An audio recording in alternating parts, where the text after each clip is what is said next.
I love going to the gym. And one of the things that happens when you go to the gym is you often notice the people who are working out around you. So you'll notice how much weight somebody lifts. You notice maybe, for example, how much someone goes. You start to notice that you are comparing yourself with the people who are around you. Now, let's say, for example, I go to a gym for professional athletes.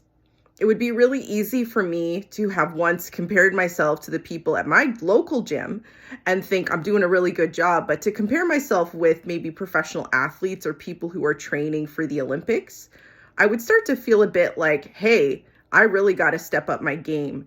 So the people who we surround ourselves with are really integral to our baseline and our comparison. So mutually, when we think about our comparison point in the faith, it is really easy to compare ourselves with people around us. It's easy to look at my church and say, I'm doing pretty good. Or it's easy for me to look at my family and think, hey, I study the most. It's really easy for me to draw false conclusions about my faith journey based on the surrounding people around me. But what happens if I compare myself to the Bible? What happens if I compare myself to Jesus's walk?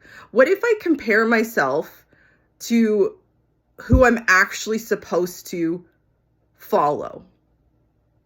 Now, I no longer feel so proud of myself. I no longer think to myself, I'm so far ahead. Now, when I look at the scripture, when I look at the Bible, when I look at Jesus' example, trust me, I do not compare. I fall short.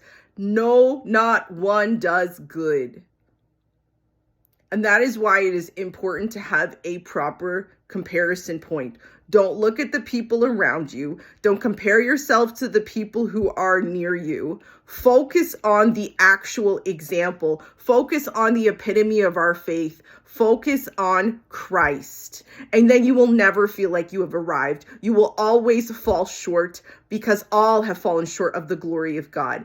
There is none who does good, no, not one. Our righteousness is like filthy rags. So if you come to God and you feel good and you feel pure and you feel right, read the Bible and I'll promise you, you won't have that problem anymore. God bless.